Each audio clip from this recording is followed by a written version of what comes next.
Hi everybody, my name is Paola and I've been traveling Southeast Asia for around 7 months. Right now I'm back home, but this video I want to talk about how much I actually spent in those 7 months in Southeast Asia. So that's what I'm gonna do now.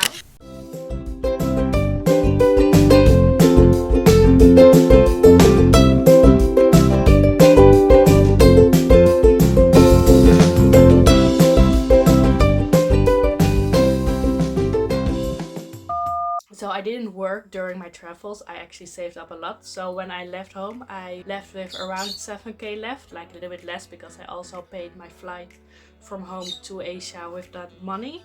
So I had around 7k for this whole trip. There's not that much for 7 months, but I made it work. So for my budget, I had like around 1k for each month I spent there. So like 1k for each country that I visited, because I normally would be in a country for around 1 month. Per day, 10 euros for accommodation, so 10 per night in a hostel. Normally it would be like a little bit under that. And then I had 20 euros for like food or like nice activities to do or stuff like that. So that was around 30 euros per day. That's like 900 for each month, so you have around 100 left. That's for traveling inside of the country, like buses, ferries and stuff like that.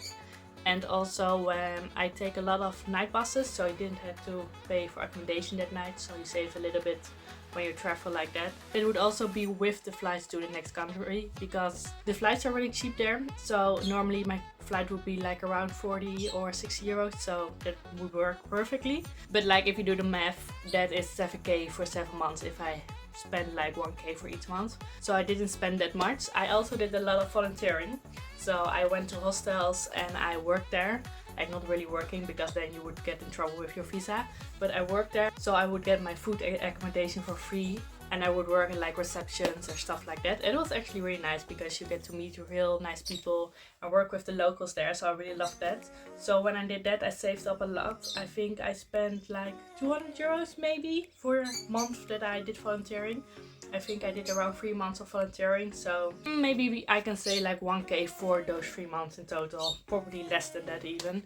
So that's a really good way of budgeting your travel. That meant that I spent around 5k in the countries itself, and I had like 2k left for other stuff, because a big part of your budget will also be before you even start traveling. It's way more expensive than you think, because before you start traveling you have to start with, I think one of the most important things is your vaccinations. I already had a few, because for work before this I worked a lot with dogs and other stuff like that, so I already had my rabies vaccines and I think 1 or 2 others, so I didn't have to pay for that, but I still needed to get 2 more, and for me it was around 200 euros left, but I heard people like spend 500 euros or dollars on it, so you have to budget a big part for vaccination.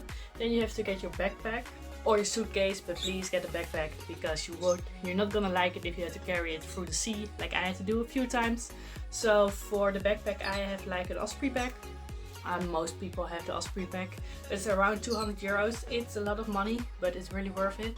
You also have more budget ones for like Decathlon or other bags. But I really like mine, but that was 200 euros for the backpack alone. And then you also have like stuff of all other kinds that you didn't have already. Like you need to take like kinds of medicines and all like your skincares in little bottles and like a whole lot of more stuff. Like I also have a video about everything I took with me, like what's in my backpack. So if you want to know what you actually have to take, you can go there. But you also need to buy all of that. So before you even go and before you even buy your plane ticket, you already spent around 1k. For me it was a little bit less because I already had a lot of my vaccinations.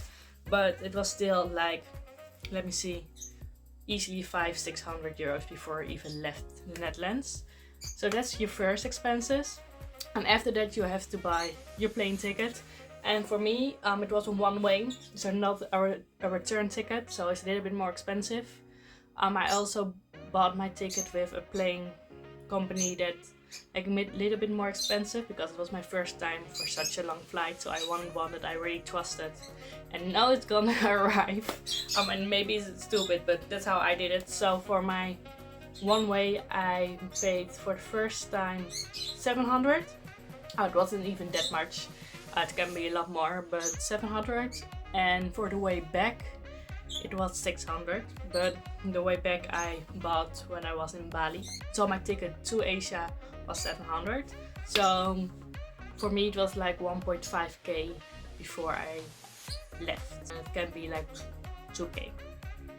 Yeah, so it's a lot before you even leave, but it's not that expensive when you're actually there. So I think it's worth it, but you have to save up a lot. Or maybe if you're a nomad and can save during your travel, that would be great. But I just wanted to see the countries, so I saved up a lot and it worked for me. So yeah, my first few countries were Thailand, Laos and Vietnam. That was just normal traveling. So for each country it was around 1k. Laos I did just 2 weeks. So that was around 500 euro, and Laos was really budget. So I even spent less because you can do it really cheap there if you want to. But Vietnam I went way over because I did the Ha Giang Loop. It was a little bit more expensive, and I also went to Hoi An and I made tailored clothes there. Well, not me, I didn't do it, but I ordered tailored clothes there. I really love them, but it also was around 150 I think. So that's 350 euros just in activities.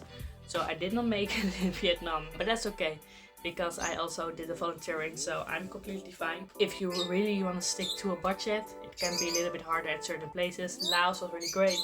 Vietnam was a little bit harder, and I also know that the Philippines is also a little bit harder to really budget because you have to travel a lot from place to place in like ferries or even planes, so it can be a little bit more expensive. And also the currency there is a little bit more than like Thailand or Laos. I also went to Singapore. That's not budget friendly, but it's really nice. I just went there for like 3 days. So if you can go there, but I spent I think 400 euros in those 6 days. So that's not really budget friendly, but it was still really worth it and I really loved it. So yeah, I left the Netherlands with still 600k left. I spent around 5k in the country itself, and I had a flight back home for 600. So I came back here with 500 euros left. The math is not really completely great, but around 500. So I'm working really hard right now because I'm broke. I saved up 7k, spent 6.5, and I came back with 500. So I can still like do a few things before I really start working. But I'm already back home for a month, so I'm already working because I'm not gonna survive in the Netherlands with just 500 euros. So it's coming back again. I'm already saving for my next trip, so I'm really looking forward to that. I don't know if I covered everything. I have my little list here, so I try to cover as much as I remembered. If there's any questions, you can always ask me like on Instagram or down here below. Yeah, that's my experience. I did travel really budget. I know a lot more people that I met that like spent around 2 to 3k each month. That's also really nice. Like if you have the money, please do that. It made stuff a lot easier, but I also really love the way I did it. You go to more like local restaurants because it's more cheap normally, and it's also really nice to meet everybody like this. And it's not that much, take in consideration how long I actually went there. So yeah, I loved it and I'm really looking forward to go back there. So I really hope I helped somebody with this. I don't know, maybe if I just help one person it would already be really great. So yeah, that's it for today and for everybody who is watching this right now. I love you so much, and I'll see you on the next one.